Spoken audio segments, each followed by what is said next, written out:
What's up, everybody? It's Luke James, not the singer. If you're looking to get your music reviewed, you can hit up this email. That's right here. But today, I'm going to give you my very quick thoughts and opinions on this Fabolous and Jadakiss collaboration project called Friday on Elm Street.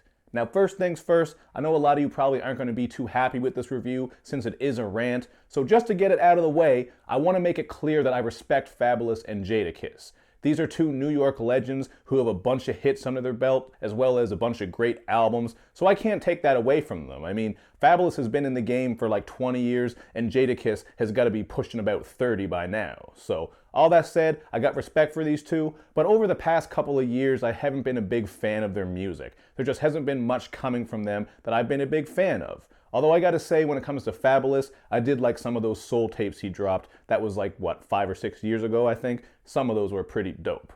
But this project right here is really just all over the damn place. First of all, I don't know why they bothered going with the Freddy vs. Jason theme, because it is barely touched on at all. We do get a little bit of this on the intro track, which has some eerie production that actually samples Nightmare on Elm Street, and in Jadakiss's verse, he does come through with some really dope-ass Crystal Lake bars. He's just representing for Jason by rapping about machetes, chasing girls, making them fall down. He really just stays true to the Friday the 13th series and what it's all about.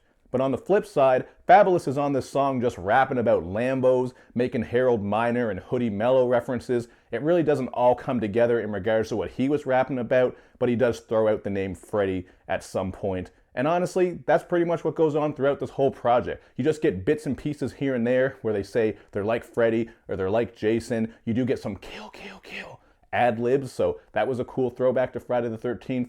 But overall, that concept is really not too tight. They didn't do much with it, and in my opinion, that was a missed opportunity.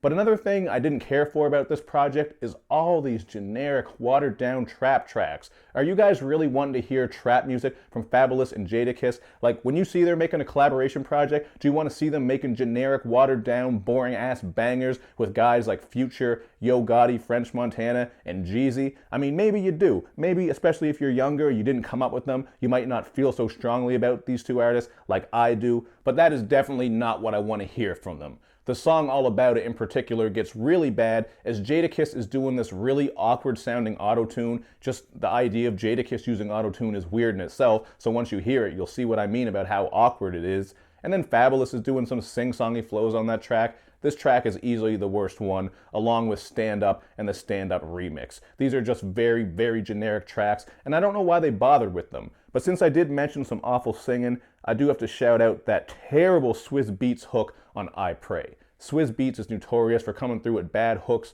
Once in a while, he does have a good one, but I mean, it's like 9 out of 10 trash hooks from Swizz Beatz, and this is certainly one of them. Although, I will say that Adrian Young production on I Pray is kind of dope. It actually reminds me of Ghostface's music that he was doing with Adrian Young, back with the 12 Reasons to Die series.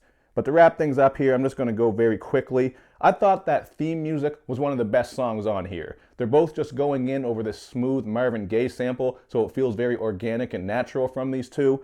And it's the same thing with Soul Food. It's just the simplicity that works, man. Just two New York lyricists going hard over some smooth, soulful, sample-based production. So I think that's when this project is at its best, when they just play to their strengths and keep it simple. I think really if they had just done a project of that, just some great bars over some sample-based beats, I think that would be dope because both MCs can still spit. I certainly can't take that away from them. You are going to get some clever bars, punchlines, and of course, street narrative all over this thing. So that was all right there. And the only other noteworthy thing is the song Talk About It.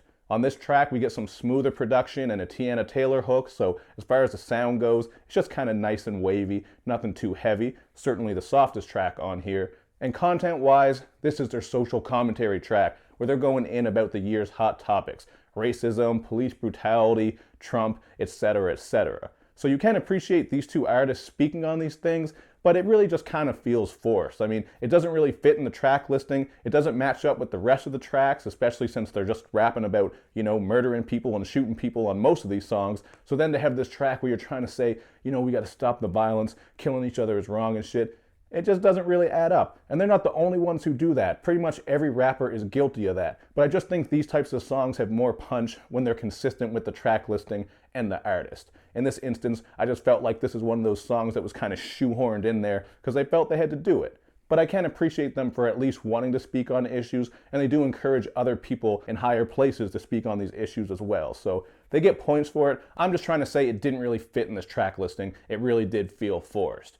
But at the end of the day, I mean, there are some decent bars here. Some of the beats are all right, but this is certainly just another one of those collaboration projects that is very average, man. This was not something I was really expecting a lot from because, as I said, these two have been around for so long and they haven't been blowing me away with their recent releases, so I would give this 2.5 out of 5, man. I'm not going to say it's all out trash. If you've been waiting to hear these two come together, I'm sure you'll really appreciate it more than me. Like if you're a diehard Fab and Jadakiss fan, by all means. But I don't know, man. These collaboration projects just aren't coming together. This really feels like just more of a mixtape than it does an album where both artists sat down and said, let's make some goddamn fire. Let's make this shit, one of the best projects of the year. It really is just quite forgettable, and I ain't coming back to it. But you guys can hit me up in the comments section with your thoughts to let me know what you think.